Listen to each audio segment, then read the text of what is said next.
Opening. The cold truth about your expensive bedding, sleeping cold despite your expensive comforter. There's a reason for that, and the solution isn't buying more bedding. It's learning the old blanket arrangement that kept people warmer than modern bedding ever could. Welcome to Lost Ways of Warmth. Right now, you're colder at night than a frontier family sleeping on wooden boards in an unheated cabin. Colder than Civil War soldiers on frozen ground. Colder than Scandinavian settlers enduring Dakota winters with nothing but wool. Because they understood something we've completely forgotten: how to layer and tuck blankets to create a microclimate that traps heat all night long. This isn't nostalgia. This is physics, and you can apply it tonight with materials you already own. Part 1. Why your modern bedding fails. Let's expose the comfortable lie. Your memory foam mattress traps moisture and pulls cold upward from the floor, chilling your spine all night. Your puffy synthetic comforter delivers quick warmth, then allows air to circulate freely inside, dropping temperature by 3 to 6 degrees Celsius before dawn. And piling more blankets on top? Useless if you don't understand how heat actually moves. Here's the truth. Heat hates movement. Warmth survives only when air stays still, trapped, sealed in place. Modern bedding violates this constantly. Loose blankets create draft chimneys, where warm air rises and escapes. Synthetic fills collapse under pressure, destroying insulation. Single bulky layers can't compete with multiple thin layers working together. Our ancestors learned 3 principles through brutal winters. First, moisture kills heat. A damp back pulls warmth away faster than wind. Second, your body is the furnace. You generate 100 watts of heat. The goal isn't heating the room, it's capturing that heat and keeping it close. Third, the microclimate, a tiny pocket of stable, warm air surrounding your body, created through specific layering and tucking. This is what we've lost. This is what we're reclaiming tonight. Part 2. The historical proof. Civil War journals from 1863 to 1865 describe Union soldiers wrapping tightly in wool blankets, rolling edges under their hips and shoulders, tucking them beneath their bodies. Their observation: without the tuck, night cold cut straight through. With it, they slept warm, even on frozen ground. The British Royal Army Field Manual of 1896 formalized this exact technique. Light cotton sheet first, then wool, then heavy outer blanket, all tucked firmly along 3 edges. This was regulation, not preference. Proper layering determined whether troops woke refreshed or hypothermic.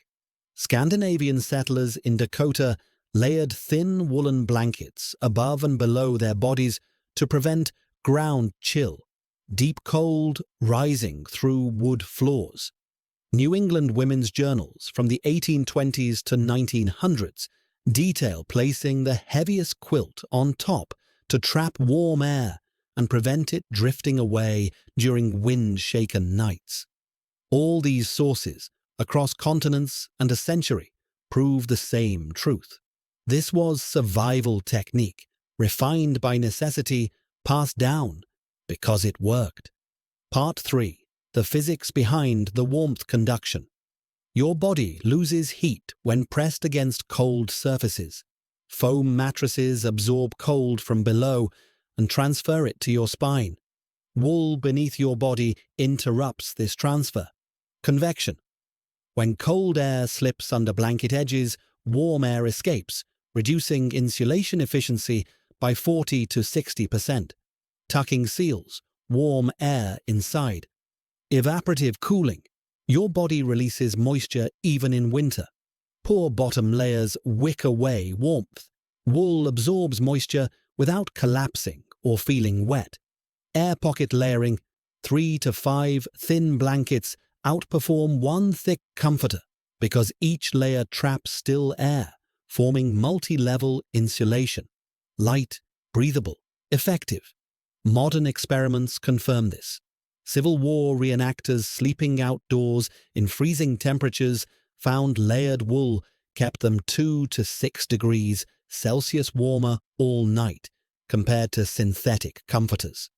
Canadian bushcrafters reported the same.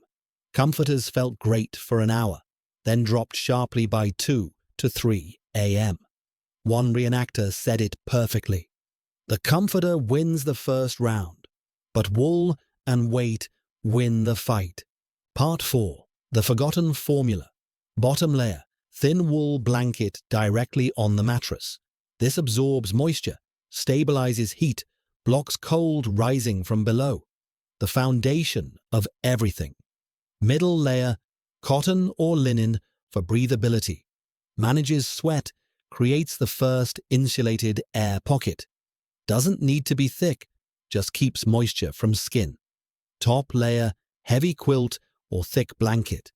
Its weight presses lower layers together, preventing warm air from drifting upward. It doesn't add heat, it locks it in. Why wool dominates. Insulates even when damp, traps air naturally, doesn't collapse under pressure. Cotton adds breathability. Heavy quilt seals it all. Combined, they create a system no single modern comforter can match. Part 5. The tucking principle, the critical step. Here's what you're missing. It's not the blanket.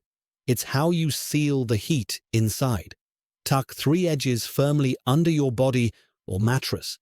You create a miniature sleeping chamber, a pocket of warm, motionless air wrapped around your core. Soldiers on battlefields, hunters in lean-tos, sailors in damp bunks all use this. They didn't cover themselves. They enclosed themselves. Tucking blocks convection, stopping cold air from sneaking under loose blankets. It reduces heat loss from shoulders and back. Sealing the bottom edge prevents cold air sliding toward your feet. This was survival. A properly tucked blanket creates a stable thermal capsule, protecting you all night. An untucked blanket? Just cloth, not a heating system. Part 6. Apply this tonight modern apartment with foam mattress. Wool or wool blend blanket directly on mattress. Breathable cotton sheet above it. Heavy blanket or quilt on top, tucked at edges, older house with drafty floors. Folded wool layer under torso and hips. Second blanket beneath your back, breaks cold conduction. Protects your core where heat loss is most dangerous. Emergency, power outage, broken heater. 3 ordinary blankets create survival-grade sleep. 1 wool or dense layer under body, 1 breathable layer around torso, 1 heavy layer on top, tucked tightly at 3 sides. No electricity, no synthetic fill, no special equipment, just arrangement and physics. This doesn't require spending $1, only understanding how heat moves and how to trap it. Conclusion: reclaim the ancient knowledge. For most of human history, the bed was the front line of winter survival, the sanctuary where warmth had to be protected through every unforgiving night. Families entered a crafted shelter shaped by knowledge passed down over centuries. Knowledge meaning the difference between waking strong or not waking at all.